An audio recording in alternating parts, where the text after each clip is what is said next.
Okay. Niwakaribisha tena kwenye discussion ya leo. Ni siku nyingine ambayo tunafanya swali namba 4 kwa practical ya Water Institute. Practical ya Water Institute.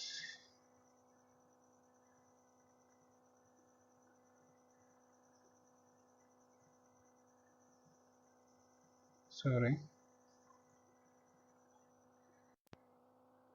So today tutaenda kumalizia swali namba 4 ambalo linatutaka tuconfigure OSPF pamoja na kwa ensure kwamba wale user wameweza kwenda kwenye internet. Remind you kwamba nilisema kwamba to ensure LAN user access the internet lazima uwe na static root cha kwanza na uwe na NAT. Sawa? Na uwe na NAT kwa ajili ya kufanya uwe na NAT ambayo ina access list kwa ajili ya kuruhusu user. Kwa hiyo sasa cha kufanya hapa ili uweze kuwa na hivi vitu tunatakiwa kwanza kufanya OSPF. Lakini tukishafanya OSPF kuna kitu hapa lazima ukifahamu. Ukumbuke ile IP ulipewa. Hii hapa. Hii ndo ulipewa router port. Ulipewa port ya nani? Ya kwenye internet. Sawa? Hii hapa hii. Hii hapa. Mwenzake anayefuata ndo next hop. Hii si /30. Si ndio? Manake mwingine anayefuata. Sasa sijui kama iko ni 20 ngapi. Lakini inabidi tujue next hop ni nani, address nyingine ni ipi ili aende kwa yule mwenzake.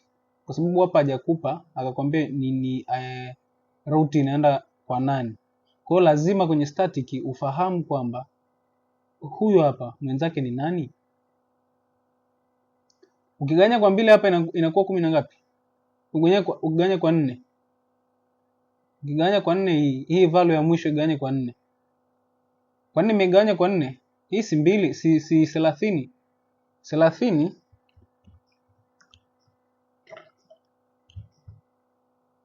hiyo ndio njia rahisi ya kwanza kutafuta kwamba yupi next, kwa sababu ukiwa kwenye kwa sababu tunataka tuinue hii network, maana yake tumepewa .138 .138/30. Hii tunajua hapa kwamba subnet ni 255.255.255.252 ambao block size ni sasa na 256 kutoa 252 ambao utapata ni 4. Ndio maana nimechukua huyu ganya kwa 4. Kwa hiyo nachukua 138 ganya kwa 4. Inakuwa ni almost mara 2 hapa ni 8 baki 558, haigawanyiki kwa 4 hii.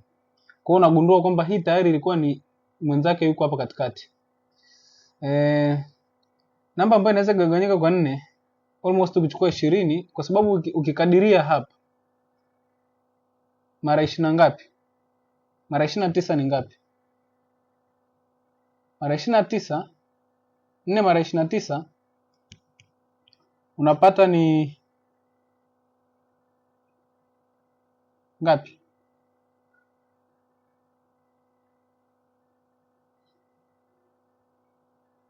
Unaona 3 huyu mara huyu 8 11 bado mara 31.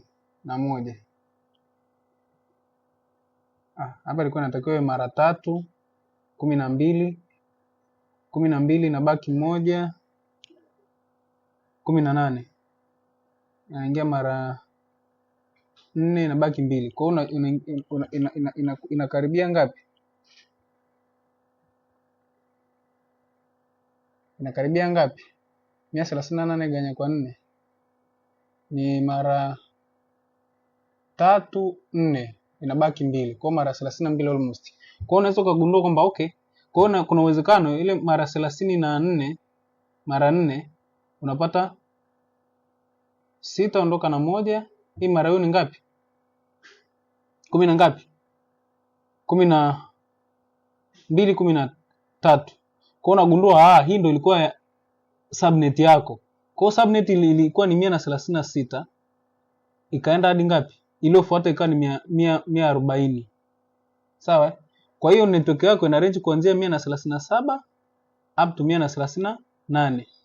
Sio, mmenielewa?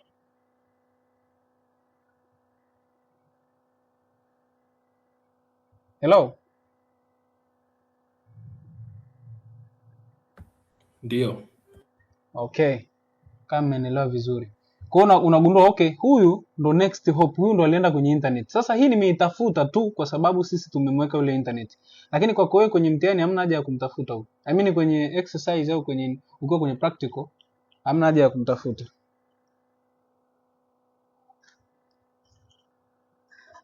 So hii tunaitafuta ili tuweze kuinua ile network pale. Sawa? Network yetu kama ilivyokaa hivi. Kwa hiyo tunataka tuweke IP hapa. Lakini pia unatakiwa kuitafuta hata ukiwa kwenye sehemu yote ili kuconfigure static. Kumbuka static inahitaji next hop. Kwa hiyo usipogundua huyu hapa mwenzake ni upi, unakuwa na changamoto. Kwa hiyo unagundua okay, kwa sababu inaenda kwa 22, by the way next hop ni ngapi? Kwa hiyo ilikuwa ni 137 kwa upande wa ISP, alafu kwetu tukapea 138 kwa upande wa nani? Wa host. Sawa? So what to do? Cha kwanza tutaconfigure OSPF kama ilivyosema, alafu tutaenda kwenye static. Kwa anasema configure OSPF. Ni vizuri ukanoti, akasema kwamba tena hata hapa chini ameandika, alafu unajua nilikuwa nahangaika tu hichi kichwa changu hiki. Si hapa imeandikwa 137. Oh, I'm not see clear. Okay.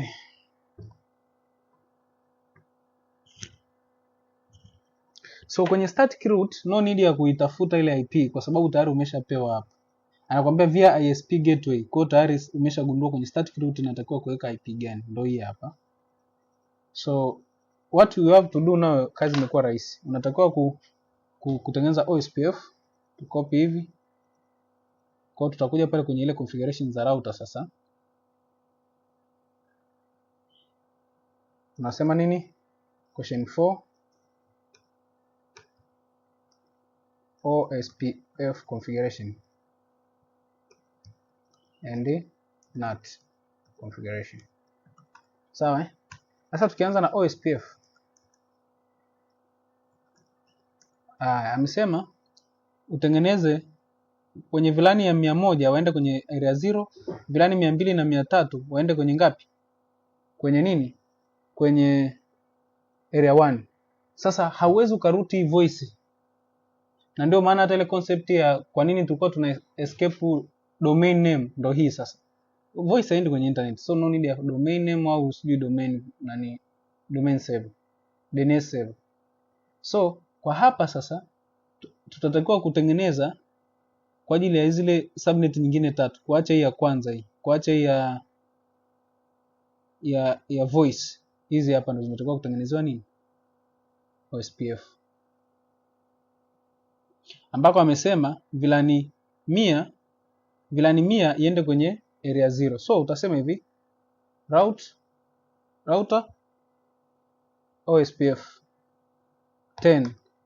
Unaipa value yoyote. Sasa hiyo value unayoipa ni wewe mwenyewe tu. Unaweza ukaipa 10, unaweza ukaipa 11, unaweza ukaipa 10. Ni wewe mwenyewe tu. So unachotakiwa kufanya utasema router OSPF 10, afu utakuja utasema network. Sasa ukiwa unasema network utaandika ile network yako. Tuanze na huyu hapa. Network hii hapa ndo anaenda kwenye area 0 network. Lakini kinachofuata ni wid card mask.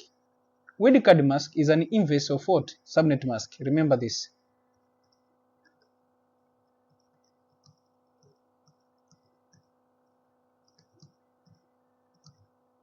Ambao unachukua 255.255.255.255 minus 255.255.128. Kwa hapo tunatoa 128. Kwa hapa pia tutatoa 128, kwa hapa pia tutatoa 128. So no problem. Lakini ikiwa ni .0 hapa, utatoa hiyo .0. Kwa hiyo tumetoa 128 kwa sababu subnet yetu inataka hivyo. Pangekuwa ni 192 hapa, tungetoa hivyo, tungetoa 192 hapa. So nadhani mmenielewa. So kwa hii ukitoa sasa, unakuja kupata hivi, ambao utakuja kwa sasa na 0.0.0.0 127. So kwa hapa tutakuwa na network hiyo 0.0.0 127 but area 0. Hii tumeambiwa tupeleke kwenye area 0. Hawa wenzake sasa utawaweka hivyo hivyo, lakini utapeleka kwenye area ngapi? Area 1. Kwa hiyo namkopi huyu, namleta hapa, namkopi huyu, namleta hapa pia. Alafu naandika sasa network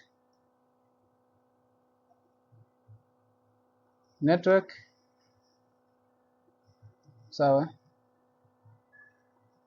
network. Alafu hapa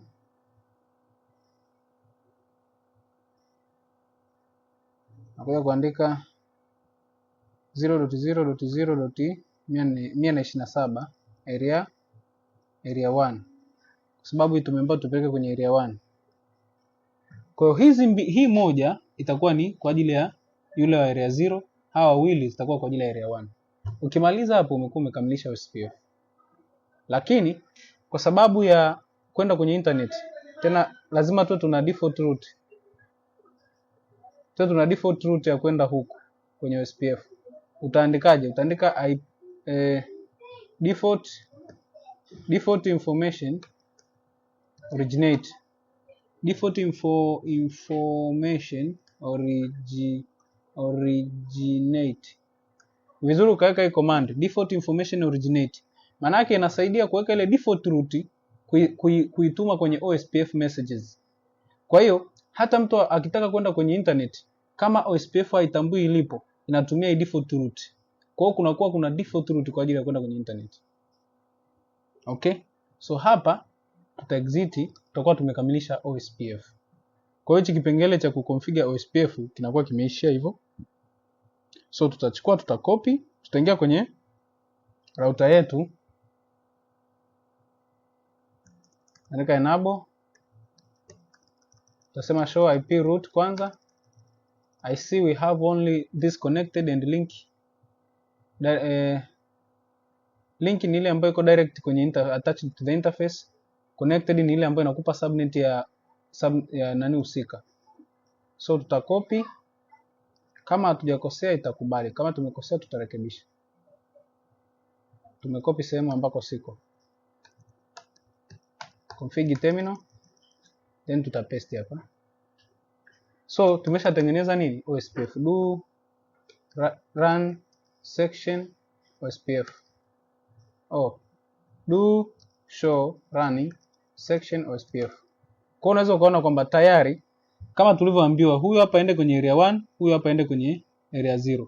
Unaweza ukaverify kwa kuweka karibu do show IP interface brief exclude down. Utagundua kwamba utahakikisha kweli hii hapa ndo kweli iko kwenye VLAN 100 ndo area 0, alafu hao wawili huyu na huyu kweli ndo wako kwenye area 1. Ukiangalia unagundua kuna kitu hakiko sawa. Angalia hii network hapa ya mwisho hii. Angalia network ya mwisho. Umeona hapa tumeweka 12 badala ya 128. Kwa hiyo ilichofanya imefanya duplication ya huyu kwa kwenye area 0 na kwa kwenye area 1. So we need to remove this command. Una remove vipi? Utaingia kwenye, na ndio vizuri uchecklist kwa sababu unaweza kuwa umetype haraka ukakosea.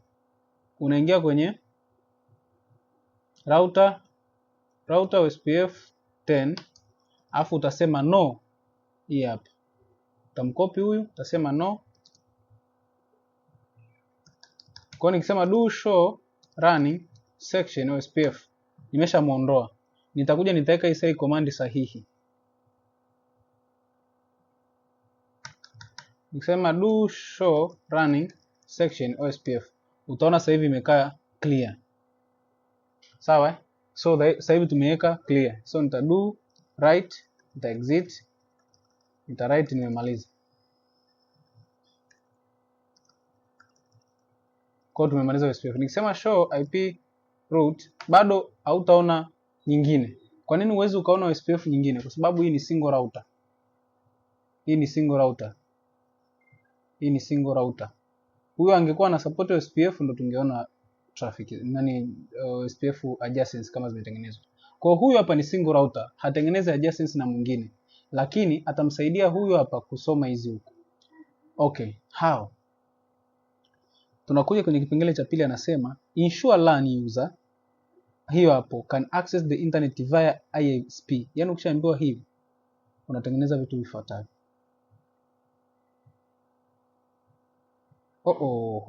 Na message imetoka.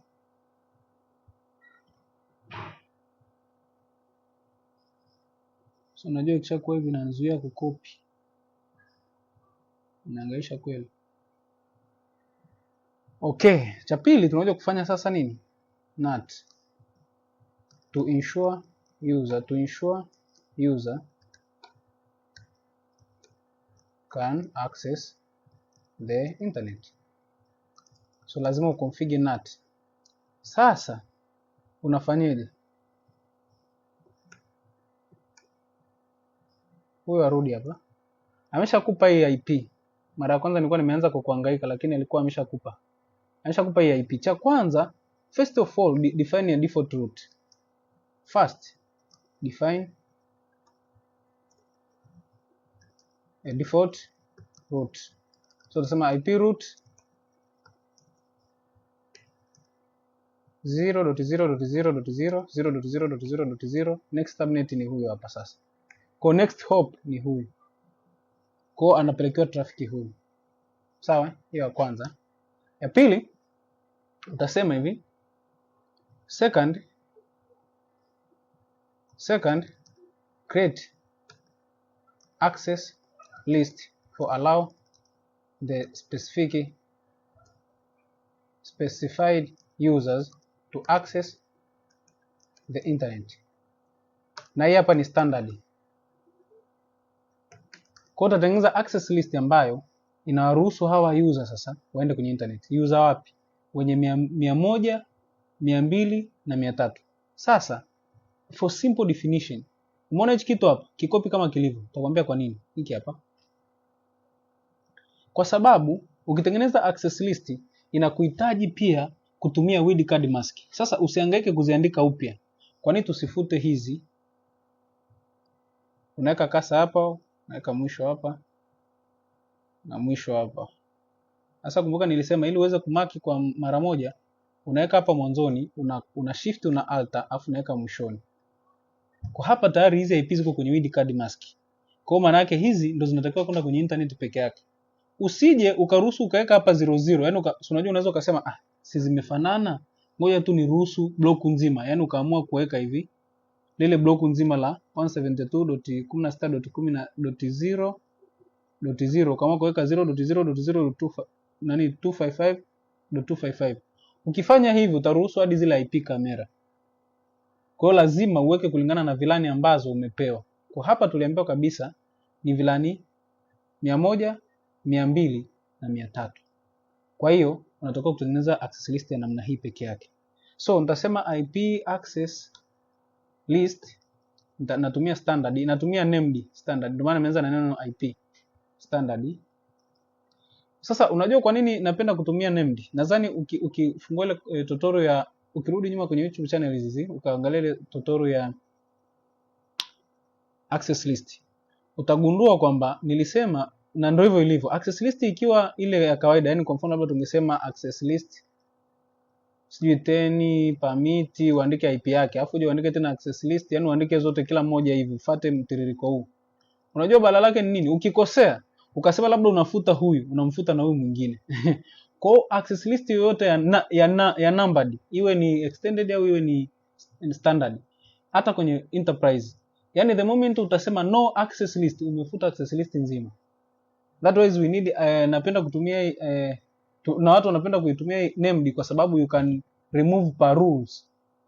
Per rule, yani unaweza ka remove hii access list hii na wao wengine wabaki, unless kama uta remove huku juu.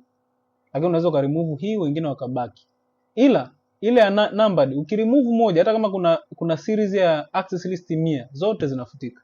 Zote zenye the same access number. Yani kwamba zote ni 10, lakini umezuia labda user huyu. Ukiremove zote zinatoka. Zote zinatoka. So what to do here? utasema IP access list standard, name utasema NAT internet, na ni LAN to internet. Ndio unaruhusu LAN. Unaweka reasonable au yani unaweka reasoning access list kwamba mtu akisoma hivi anajua nini. Lakini huku tunatakiwa kupermit. Kumbuka mimi nikipermit hivyo vingine vyote vinakuwa by default denied. Kwa hiyo shift nita alter nitaweka hadi mwisho. Nitasema tu permit. Kwa hiyo nikisha permit tu hivi tayari nimeshatengeneza access list yangu. Nikiexit nimeshamaliza. Kwa hiyo nakuwa nimetengeneza access list inayoitwa ya standard inayoitwa LAN internet. Permit huyo hapa na huyo. Kwa hiyo tayari nimeshafuata second step kwa ajili ya kumalizia NAT. Kwa hiyo kwanza tumesema una define default route. Sasa ukitofautisha na ile practical NIT walikuwa wameshasema kabisa kule juu define default route. Kwa hiyo hii stage usingetakiwa uanzie kwenye default route tena, ungetakiwa uanzie kwenye hii stage ya pili. Ila kwenye hii practical hii hawakusema huku juu tu define, ila wamekuja kusema tu ile neno. Kwa wewe utadefine kwanza static route kwa sababu hamna namna ya kwenda kwenye internet kama hauna default route. Alafu utakuja kudefine access list kwa ajili ya kuruhusu.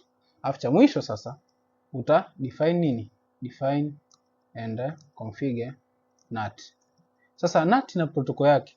NAT pia tunajua protocol ya kwanza ya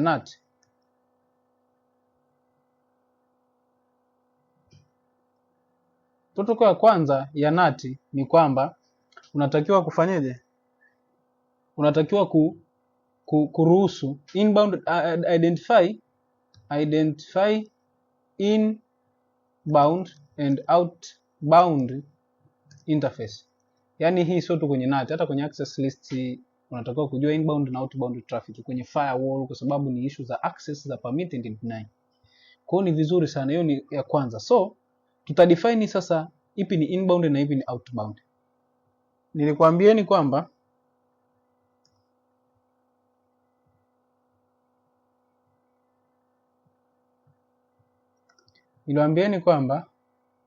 wakati tuna discuss ile issue za NAT nilisema kwamba unatakiwa kuangalia huku ni LAN. Sawa, huku ni LAN. Huku ni WAN. Maana yake huku ni private, huku ni public.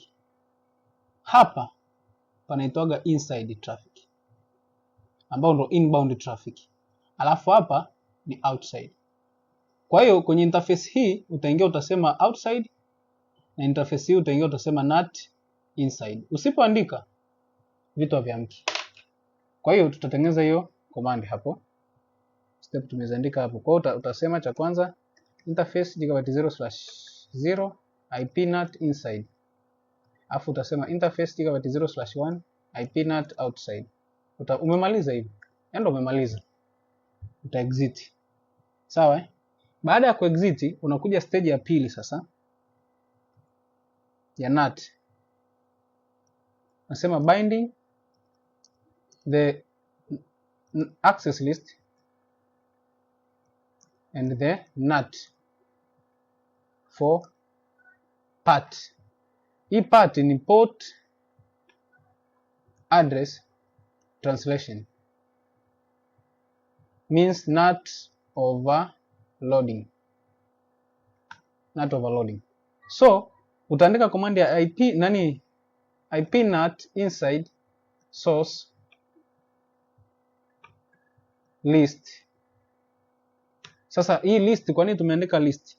Tunaandika list kwa sababu tayari tuna access list. Ingekuwa ni static ungeandika static. Ingekuwa ni kitu kingine kwa sababu kuna option nyingi ndugu yangu. Hii packet tracer ndio inatuzuia tu kuziona hizo option. Lakini kuna option nyingi.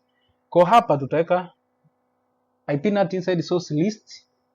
Maana yake ni huyu source huku tunataka kumtranslate. Hii ni SNAT, source NAT. Kwa hiyo hapa tunasema list LAN internet hiyo interface. Kwa hiyo tunasema IP NAT inside source list hiyo hapo interface GB0/1 overloading. Sasa kwa nini huyu ndo outgoing interface anaenda kwenye outside hapa? Ndio maana tunamweka yeye yule anayetoka ndo anaandikwa pale mbele kwenye interface. Kwa hiyo ukisema overload, tutatumia hii interface for each transaction. Maana yake ndio ile inatumia port. Huyo wa kwanza atapewa port ya kwanza, ya pili tutaona by the way. Yeah, pretty type test. Ukimaliza hapo, ukaexit, ukasema do write, asio umekamilisha. Any question?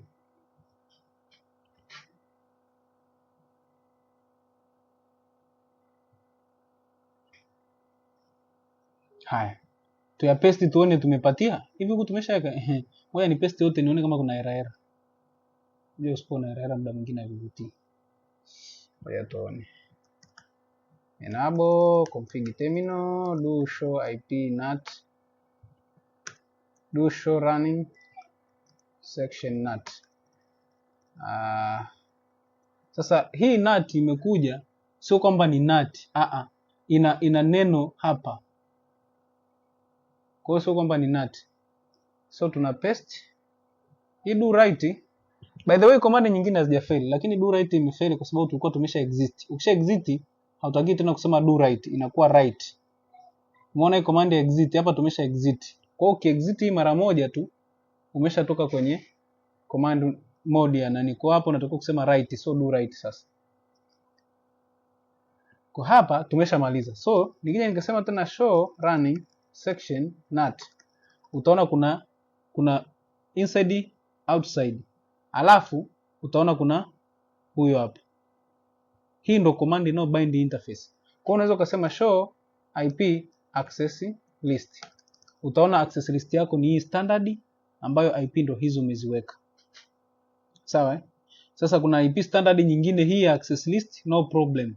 You remember tunatakiwa kuitest hii pia. I think you remember kwamba tuliweka kwa ajili ya access SSH. Simona imeandikwa kabisa SSH. Hii ya pili imeandikwa LAN internet. Kwa hiyo unagundua okay, hii ni kwa ajili ya LAN kwenda kwenye internet. Hii hapa ni kwa ajili ya watu ku access SSH. Okay. So this is how we create this question here. So kwa kusema hivyo hapa pamekamilika.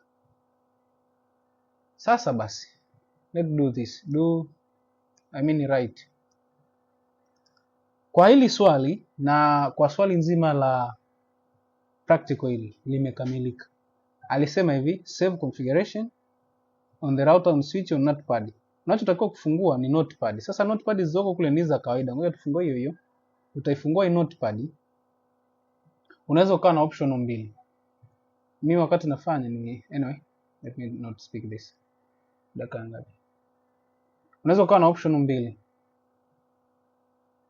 Unaweza ukaandika hapa router, afu ukaja chini yake ukaweka hivi, ukaandika switch. Nadhani si zote zinawekwa sehemu moja. Ukishamaliza utakuja huku, utaingia kwenye router, utaenter, afu utasema show running. Utasema show running, usiandike kingine chochote. Utafanya hivi, utabonyeza space mpaka iishe. Utakuja huku mwanzoni, utakopi kuanzia hapa juu. Usianzie hapa exactly, anzia hata hapa juu mara moja hivi. Alafu shuka mpaka mwisho. Alafu sasa kwenye put unaweza uka left click ukashangaa imepaste. Kwa hiyo right click. Kama uki right click ikapaste left click, lakini nadhani left click ndo haipaste. Left click yani upande wa kushoto wa mouse yako ndo haipaste moja kwa moja. Yaani wase switch hapa nione kama itakubali, tuicheki. Ni upande upi unaturuhusu. Yaani kiwasha ka switch hapa, tutaka connect soon.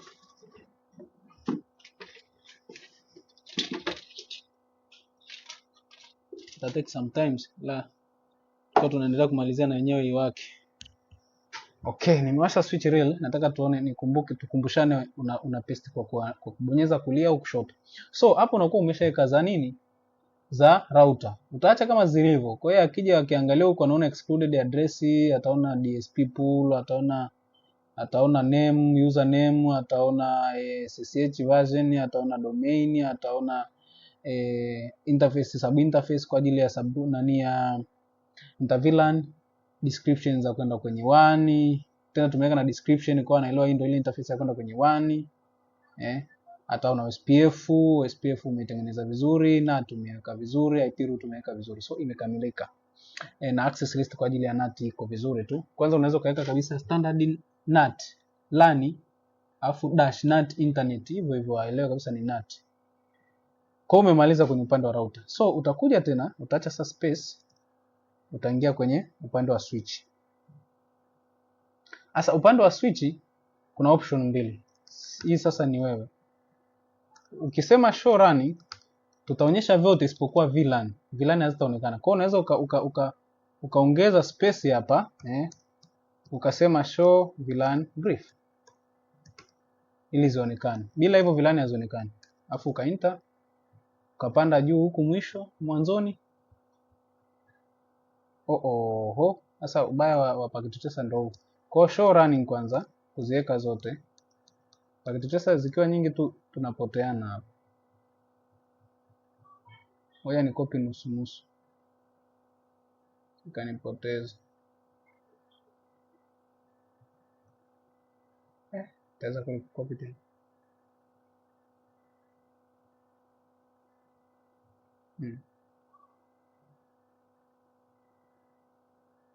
Kwa nachukua hizi. Sasa switch imekuwa hivi kwa sababu switch ina port 24, imekuwa na traffic nyingi. Ina port 24, afu zote tuliconfigure port security. Kwa nitaweka hapo, afu nitakuja kuongezea na ile mmoja ya show VLAN brief. Hii sio lazima, lakini muhimu. Kwa sababu inaonyesha hata zile VLAN zako ulizoziconfigure. Bila hivyo hazionekani. Kwa sababu VLAN hazionekanagi kwenye normal running. Hazionekani kwenye running configuration, zina database yake tofauti. Kwa hiyo utaona kabisa umefanya assignment ya nini? Ya VLAN. Japokuwa hata huku tu inaonyesha, hamna haja hata ya kuswitch. Sawa? Hamna haja hata ya kuswitch kwa sababu hata huko wenyewe anaonyesha. Hamna haja ya kuongeza huko. So, hapo unakuwa umekamilisha. So uta save document yako, anasema uweke sio kwenye desktop, utaiweka, utasave kulingana na nani yako. Sasa tunaisave kulingana na jina letu. Kwa hiyo jina hapa tunajua kabisa ni hii.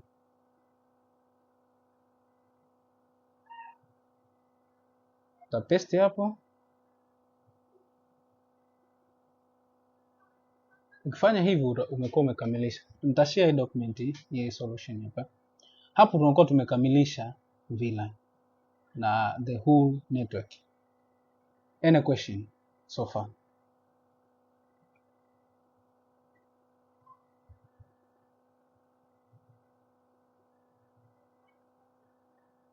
Any question?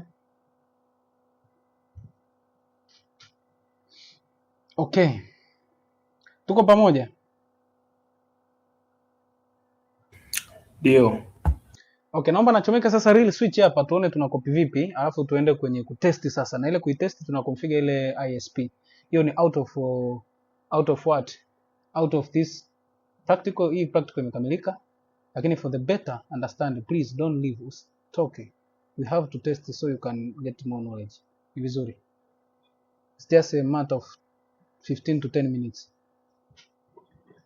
Okay, na connect real switch hapa. Sasa switch nimeshachomeka console huku nilipo. Na ichomeka sasa. Sio, mmesikia kama imelia. Alafu ninafanya window X. Ukishachomeka console cable na USB upande wa kompyuta, bonyeza window X. Nenda kwenye device manager. Ukienda kwenye device manager, kaangalie port yako hapa. Sasa ili uone vizuri, unaweza ukachomeka afu ukachomoa kama uijui. Ukichomoa hapa kwenye COM port hapa na port. Simuona kuna port imepungua Hello? Ndiyo tunaona. Kwa hiyo ukirudisha ile device yako itakuja tena, itarudi hapa. Utasema utagundua ni COM port 4. Utasearch kwenye kompyuta yako puti. Utasearch puti, tunaita puti. Sasa wewe unaweza ukaikuta kwenye different serial. Yaani ukaikuta kwenye moja hapa. Mimi ya kwangu kwa sababu natumia sana hii switch, kwa ndo maana imekuja hivi. Itakuja kwenye moja au kwenye yoyote isipokuwa ile ambayo haifanani na hii unayoiona hapa. Kwa cha kufanya, badilisha, weka ile 4 ile ambayo ukichomoa ukirudisha unaona ina swap, inacheza. Alafu uta open. Ukiopen kama imesha boot, tayari sha boot. Switch yetu iko vizuri. So hapa hii ni real switch by the way. Nadhani the first tunaanza discussion mwezi wa kwanza, swali la pili tulifanya configuration hii. So enable, hamna configuration zaidi ya hosting hapo. Kwa hiyo tutasema show running sasa kuona tuna copy vipi. Umeona? Kwa hiyo itakuja mambo mengi. Hapa tunatafuta namna ya kucopy tu, lakini nadhani mmeona pia namna ya kuaccess switch yako ya real. Kujua tu comport iko wapi na nani. Utakopi vile vile. Sasa naomba nibonyeze kwanza upande wa kulia wa mouse. Hivi nimebonyeza upande wa kulia. Kwa hiyo nikija hapa nina expect nikipaste aviji. Ngoja turudi. Sikute sijabonyeza vizuri.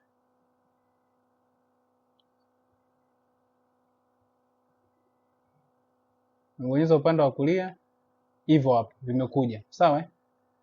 Nikibonyeza kulia, sio kulia, upande wa kushoto ndio vinakuja. Yaani ndio nafanikiwa kukopi. Ila nikakopi hivi, nikabonyeza mouse upande wa kulia. Yaani nika right click. I send a paste. So umeona nimepaste. Yaani badala ya kukopi ninaishia kupaste. Sasa itakuletea yale ma transaction boot start maker sio nini. Kwa hiyo utabonyeza control, ikitokea imetokea hivyo kwenye exam usinani. Wewe bonyeza tu control shift alafu 6 ita terminate. Kama keyboard yangu inafanya kazi vizuri ita terminate. Bado inaendelea. Imepost mengi. Mpaka switch yenyewe imekubali. Kwa hiyo ita terminate, utakuja sasa kusema tena show running. Show running haiko kwenye nani? Show running.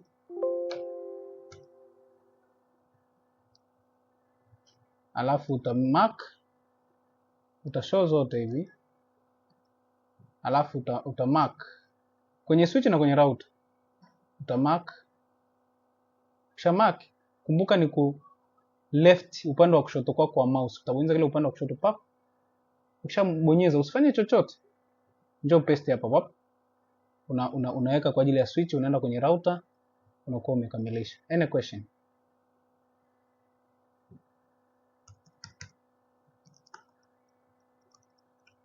Any question? Sasa naomba niongee kitu. Kama unapenda kutumia hizi shortcut, kuna switch. Kama hii switch yangu hapa, hii ni switch kabisa, 200 kama sio 300 na ngapi, ni 290, 2960 kama sio 3000. Ukiona nimetumia neno section limekataa. Kuna switch hazikubali hiyo section haipo. Yaani natumia tu include, exclude na nini. Unaweza kuona hiyo option hapa kusema show running.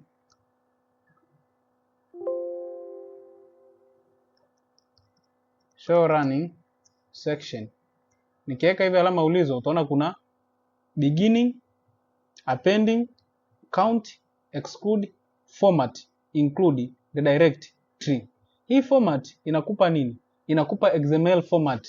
Yaani unaona kabisa hii switch ilitengenezwa kwa lugha gani? Because it's learning, tutaona. Lakini nikisema show running section hamna. Kwa hiyo ni vizuri ukagundua kwamba unaweza kutumia nini? Include kama unataka kufilter. Unaweza kusema mbona sioni section? Include hostname. Kwa hiyo unaweza kugundua itafilter, itakuletea ile hostname yako. Mfano, ukasema show tuangalie interfaces za huku ni zipi. Tunasema show IP interface brief. Huku nazo ni fast ethernet, so no problem. Ila nadhani kuna moja hapa ina ile kubwa yake yenye port 48 ina gigabyte. Siku moja tutaiweka pia. Iko mbali kidogo. Kwa hivi ndivyo ambavyo inavyokuwa. Ukisema labda show interface gigabyte 0/. Ukiandika ile neno format inakupa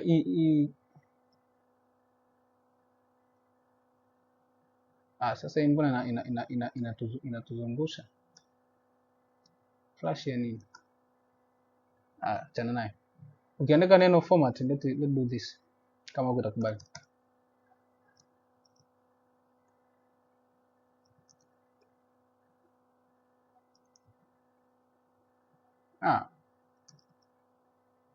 na huko hamna format. Anyway, hii switch na yenyewe sijui model wake mwaka gani. Tufanye hivi. No problem, no need for that. Haya, hii ndio switch inao run hapa. Hii hapa ni 2960. So this is how we copy and paste in a real device. So nitachomoa. Sasa niongee point. Unaweza ukachomoa wakati unabadilisha port. Ukachomoa upande wa console kwenye switch. Sawa? Ukiangalia hapo kama unaona screen. Wote si mnaona screen eh? Tunaona. Hiyo port mnaiona, lakini mimi nimeshachomoa console kwenye switch. Sasa ukienda kuchomeka kwenye router, kuna uwezekano ukashindwa kufungua. Usipanic. Ngoja.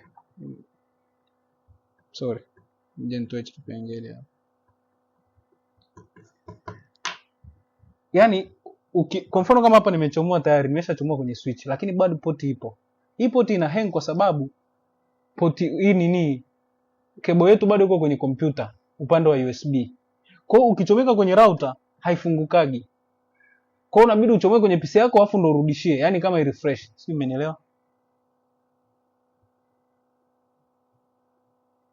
Hello? Tuko pamoja. Kwa hiyo kama mfano ukiwa unafanya kwenye real practical ya ofisini au uko kwenye whatever the case, ukakutana na situation ya kwamba umechomoa upande wa switch alafu haifanyi kazi, yani kama port inakukataa kuaccess comport, we refresh tu. Kate inani chomoa upande, ichomeke kwenye hapo papia afu chomoa upande wa USB. Yani ukishachomeka upande wa console, chomoa pia upande wa USB ili uweze kujirefresh. Kama tumeelewana kwenye hiyo switch hapo vizuri, namna ya kucopy kwenye real device. Thank you. So this practical have been completed. Now let us test. Kuitesti tunatakiwa kuiweka hii interface kwanza kwenye huyu jamaa hapa. Huyu interface inkae hapa kwanza.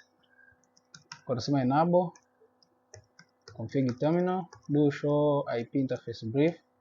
Hii sasa ni configure to first interface equal to 0/0 no shutdown do write. Na enable interface hapo nasema IP add, nakuja kuandika ile interface yake hapo.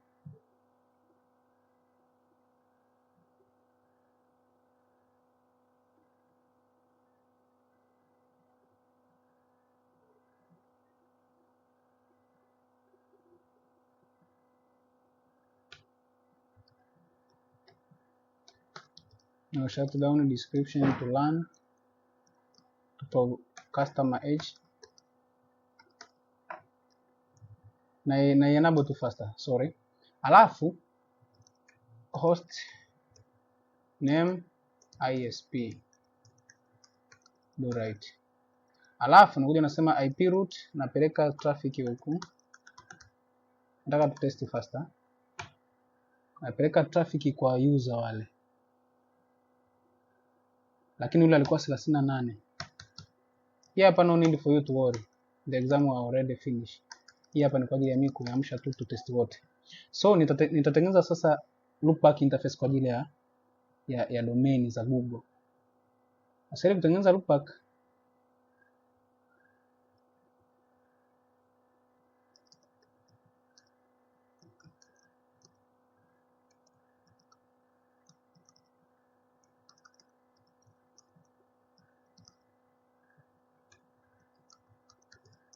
utaconfigure loopback kwa unavyotaka wewe. Kwa hiyo kama unataka ya YouTube, sijui ya Google, sasa mimi naweka tu ile ya Google. Maybe to do hivi. cmd ns lookup google.com. Actually Google so ile Google ndo hii. Ile hii hapa ni Google. Lakini ule mwingine ni DNS ya Google. Let's see.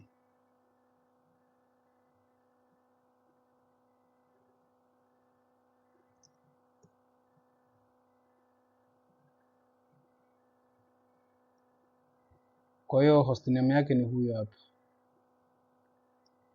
Kwa hiyo tutakuwa na IP lookup 0, tutasema IP add, tutaweka ile 8.8.8.8 255.255.255 hivyo hadi mwisho.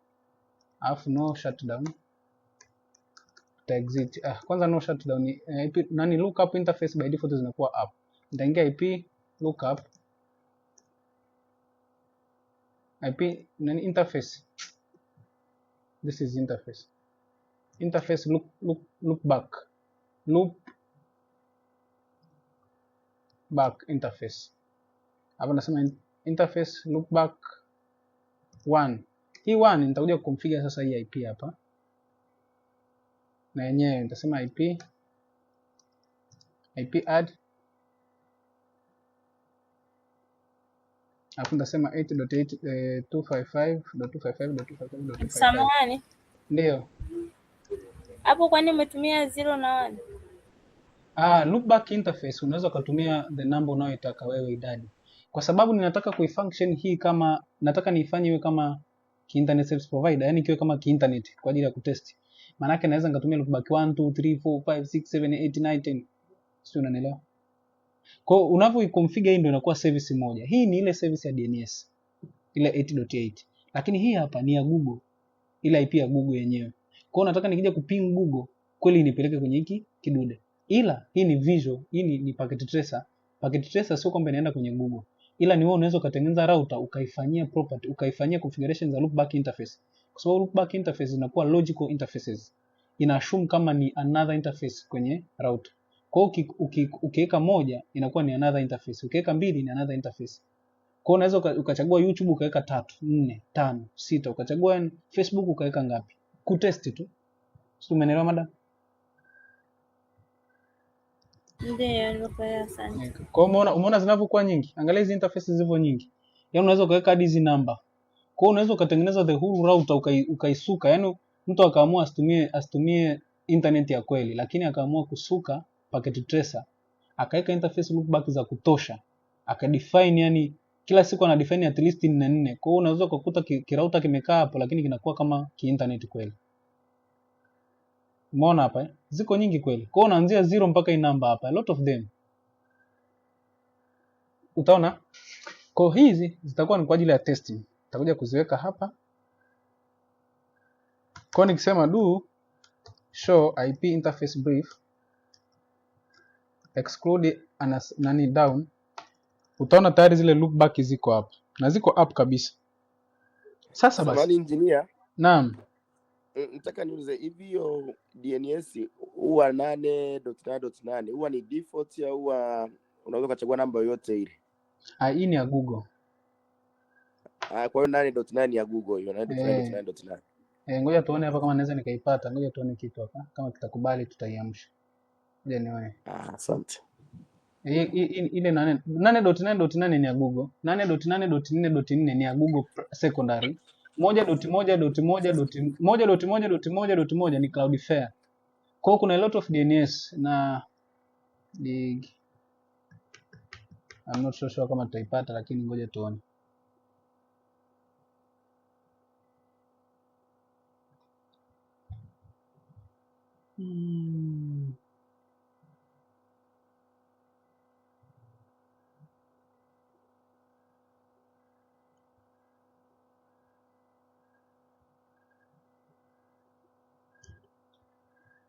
Vingine navyoandika tena viswa nani?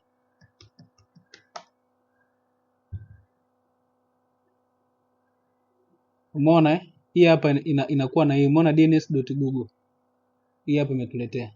Inakwambia ni DNS ya Google kabisa. Sawa Sawa. Kwa hiyo ukiweka ile labda 1.1.1 ile ni Cloudflare 1.1.1.1. Unaweza ka Google tu hapo kwamba DNS ni zipi, umeona? Hii ni Cloudflare 1.1.1.1. Hii ni Cloudflare. Tunakumbuka siku moja Cloudflare imeenda chini. Anyway, naomba niache. Okay, hii ni Cloudflare. So ni tunaitumiaga kwa ajili tu ya learning, lakini ni Google hiyo ya 8.8 ndio Google yenyewe ndio tunatumiaga, ndio watu tunaenda Google. Ukitaka kwenda Google kama hujaseti wanapita na hii hapa. So na sisi tunaiset tuifanye kama nani. Sasa nitafanya kitu kimoja, IP host. Naomba mnisikie. Hivi vitu navitengeneza visiwafikirishi. Natengeneza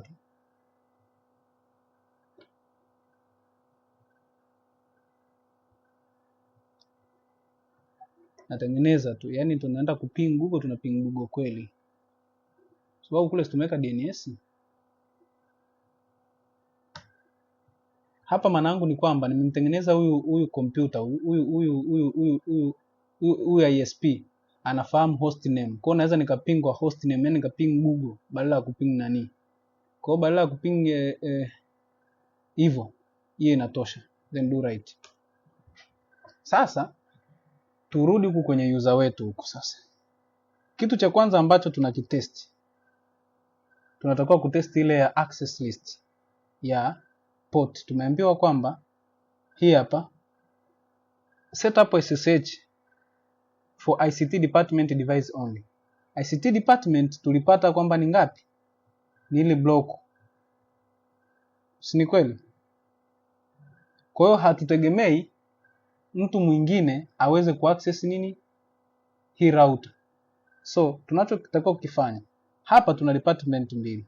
Hii department ni ICT na hii hapa ni ile ya procurement. Procurement ya kwanza ile yenye vilani moja. Kwa hiyo tunategemea kwamba huyu 1.1 asiweze kufanya SSH huku. Akifanya tu manake tumekosea. Na tumeapply vizuri kwamba tumeweka traffic hiyo hapo. Kusema show running access list, utaona kabisa kuna hii kwamba tumemruhusu tu hawa. Kwa hiyo unaweza ukachukua interface yoyote ya router, show IP interface brief. Ukachukua interface yoyote, iwe hii yoyote ile. Ngoja tutumie hii ya default gateway hii. Natakiwa sasa kwanza kumtest wa huyu hapa. Huyu wa nini? Wa ICT ambaye ameruhusiwa. Kwa hiyo nitakuja hapa kwenye desktop. Nitakuja kwenye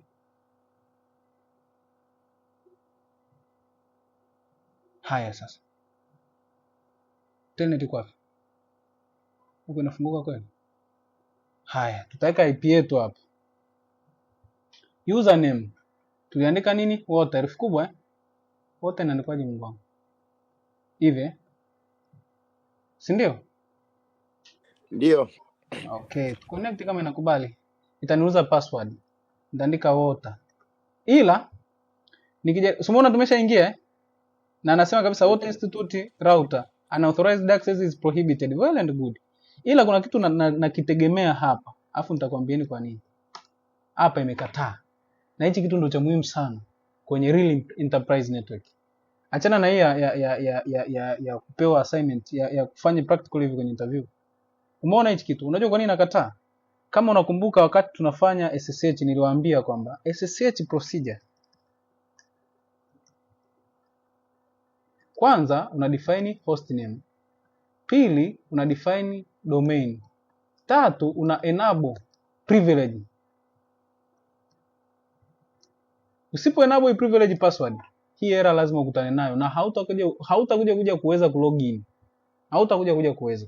Kwa hiyo utakachokifanya, kwa sababu tumeshamaliza ile practical, tuta enable. Hii ni out of practical. Hii actually ni kwa sababu tuna test. Kwa hiyo sasa nilitaka tutest hichi ili muelewe hii concept. Kwamba kwa nini tuna SSH wanasemaga, so SSH na Telnet lazima uenable privilege password. Either enable secret au enable password. After cha nne ndo cha nne una create nini? Create key. Kwa hiyo ukimiss hapo hii ngoma ya mki. Kwa hiyo unachotakiwa ukifanya, ukiingia tu kwenye router, ukasema tu hivi configure terminal, enable, tutengeze tu plain password. Alafu tuseme hivyo water, hivyo. Hii ndo ya kuenable privilege, si ndio? Hii ndo ya kuenable privilege password. Ndio ya kuenable. Ya, nikija tu hapa inakubali sasa hivi. Maajabu ya Musa. Simuona sasa hivi imenikubalia. Nimeweza kuendelea. Hope mmeelewa. Mimi nimekuelewa vizuri kwa upande wangu. Ya, kama watu mnaelewa ni jambo la kumshukuru Mungu. Kwa show run naweza nikaendelea na configuration na nini. Sasa huyu ni wa ICT. Na nimemjuaje? Ukiangalia IP yake hapa, yes, terminate. Ukiangalia IP yake hapa, IP config. Utaona kabisa ni .2. Haya. Twende sasa kwa yule ambaye amekataliwa. Je, kweli kakataliwa? Au tumepiga access list ndani nje? Huyu hapa tunategemea akatae. Ataambiwa connection refused by nini sijui. Kwa hiyo utafungua pale kwenye ile Telnet, utaweka ile IP, utaweka user wako water. Tena ile asikusumbue, unaweza kuweka ile IP yake ili asije akasema hii ni different VLAN. Weka ile IP yake kabisa. .1.1. Si ndio IP yake hiyo? Utaconnect. Umeona hapa? Section has been closed, yani inamreject.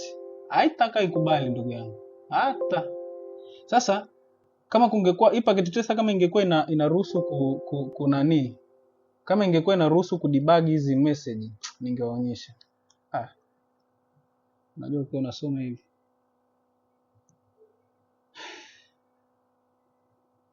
Wewe tuone kama itakubali. Sisi katuletea siasa nyingi lakini.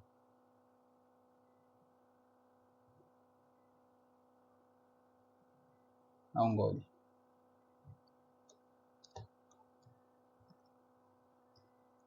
Hapa itatutesa. Hapa itatutesa. Chana naye. Kwa sababu ni packet tracer tu. Acha ishi hivyo hivyo.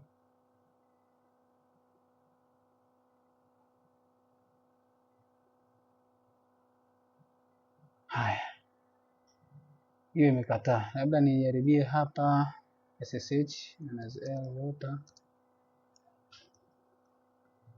Hivi tunaandikaga hivi.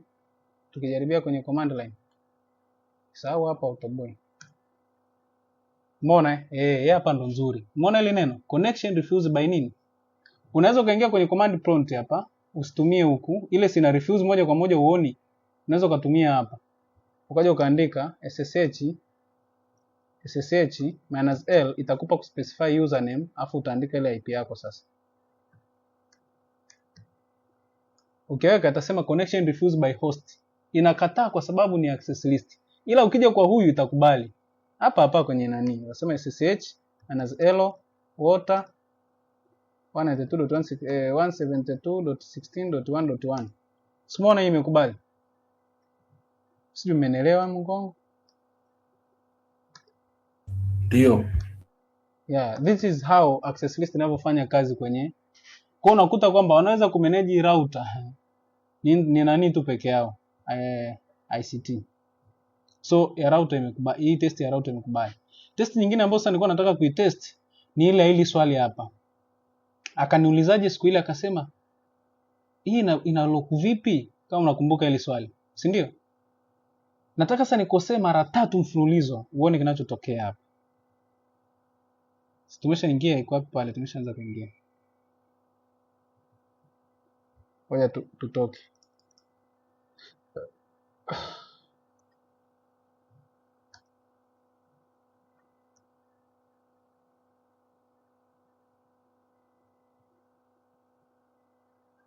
Nataka tutoke kwanza, alafu tukosee mara 3. Nakosea password mara 3. Yaani ndani ya dakika moja nakosea mara 3. Umeona? Kisha ni close hapa. Sitoweza kufanya chochote mpaka dakika 5 zipite. Yaani na mimi mwenyewe na rejectiwa sasa hivi. Si umeona hii error Si mnaiona Ndio naona. Hii ni kwa sababu ile command. Kwa hiyo nimekosea mara 3 mfululizo. Kwa hiyo imeni block mpaka dakika 5 ziishi. Hizo dakika 5 zilikuwa zinapita, tuendelee kutest kitu kingine. Kitu kingine ninachotaka sasa tutest cha mwisho ni hii NAT, Network Address Translation, na kumtest Google. Kwa hiyo nitakuja kwa huyu user hapa tu. User yoyote kwa sababu kwenye user ni wote. Nitaping kwanza ile 8.8.8.8.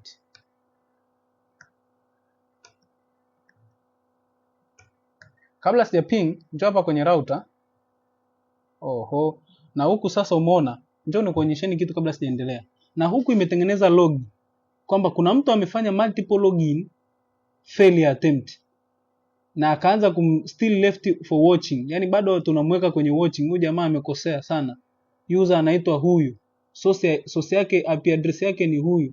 Kwa hiyo amekosea sana kwa port hii. Kwa hiyo inatoa reason login failure. Access list imebe applied. Jamaa amezuiliwa muda. Si umeiona hiyo? Kwa hata ukiingia kwenye show logs mnaiona vizuri tu, inatoa maelezo kwamba jamaa kazingua. Hii hapa. Umeona sile factor ya kwa nini tunasema blocking login for login quality mode. Sawa hiyo ndo maana yake. Anyway, so mimi nilikuwa nataka kufanya hivi, show IP NAT translation. Ukiangalia hapa hamna chochote. Nikiping tu hivi ikafanikiwa kwenda mfano. Ndio tuone kama itafanikiwa kwenda. Ikienda tu Nikija nikasema tu show NAT translation, hii haijatoka. Why? Acha basi. Show tumeapply kitu gani? Show running interface. Show running, tuangalie interface kwanza. Haya. Kwenye interface tumepermit nini?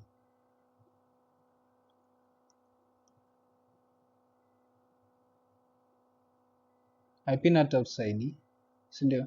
Aha. Very good. Na afadhali tumetesti, tungekosa. Yaani tungekosa pakubwa mno. Hii tungekosa. Yaani badala ya kupata 100, hii tayari tumeshapigwa 98 au 96. Na kama hujatoka ni vizuri kwa sababu hii concept ni ya muhimu sana. Na tumefanya kwa haraka. Sasa kwa nini NAT haijatranslatewa? Ndio muhimu wa kutesti. Hapa ningetuma ile document tungeambiana imekamilika. Nataka niwape sababu. Kuna mtu anaweza kaniambia sababu au niitoe?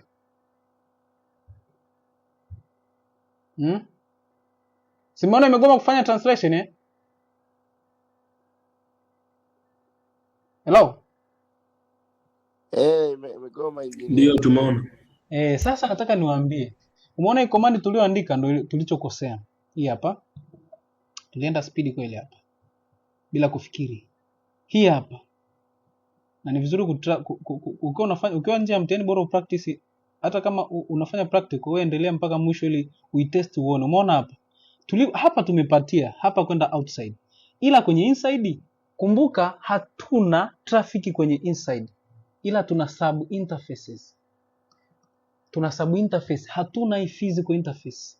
Sisi tumeapply kwenye physical interface. Physical interface haina traffic yoyote. Unaweza kaona hapa show IP interface brief. Ukiangalia hii physical haina IP yoyote, haina translation yoyote. Zenye traffic ni hizi. Kwa hiyo access list haifanyi NAT haifanyi kazi. Tayari hiyo ni kimembe hicho. Kwa hiyo ulitakiwa kuapply wapi? Ukiwa na interVLAN kwenye end device, kwenye last gateway. Yaani sio kwamba ni kuna layer 3 afu ndo iende kwenye router. Yaani mfano router ndo ya mwisho, afu ndo kuna interVLAN umefanyia hapo VLAN. NAT is applied per sub interface. Kila sub interface unabidi uingize NAT inside. Kila sub interface. So, kwa mantiki hiyo, nataka nikuonyeshe ili unielewe. Show IP NAT translation. Hakuna kitu. Kwa sababu tumeshakosea hapa. Kwa hiyo unatakiwa kuingia kwenye ile interface.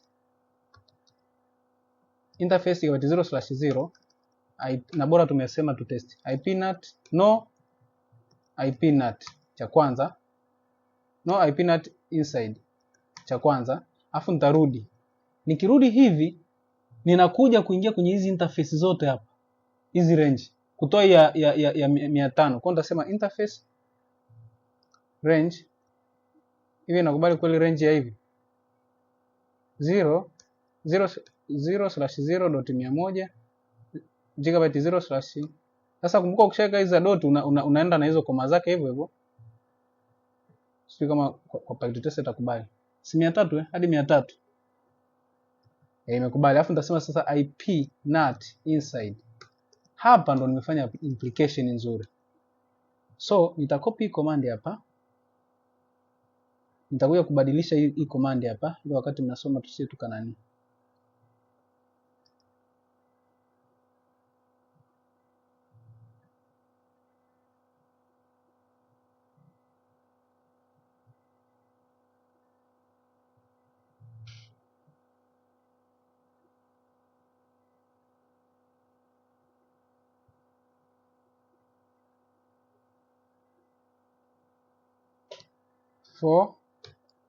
For interVLAN on router, NAT should be applied per subinterfaces. Yaani mkumbuke jamani, msimkasahau kama mimi hapa. Akitokea mtu ambaye anaangalia kila kipengele anakukata max. So hapa sasa hivi sasa tuko way good to go. Sasa hivi nikiping tu nitaenda ndio, lakini translation must be there. Hamna miujiza. Show IP NAT translation. Unaona eh? Hope mmeelewa. Na naamini mmeelewa.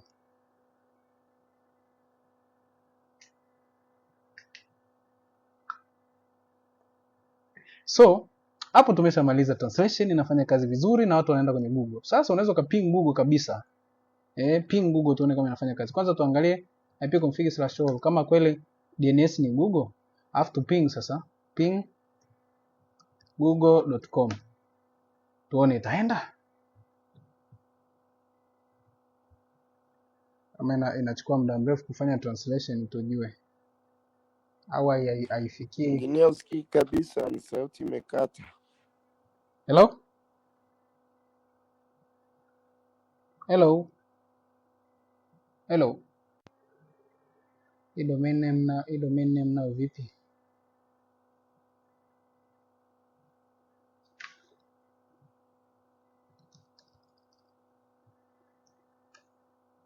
IP name server tuweke ile 8.8.8.8. Do right. Sika nisumbua hapa, naona huyu jamaa hataki kutoka.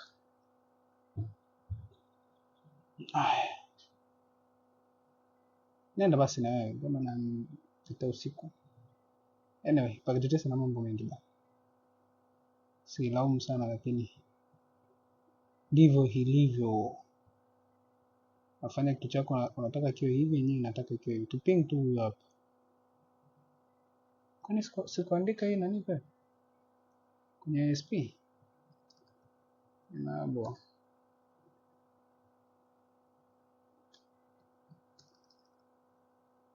Show running section host. Mbona ipo?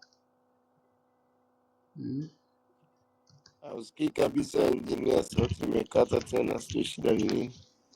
Hello? Hello? Hello? Hello? Unanisikia?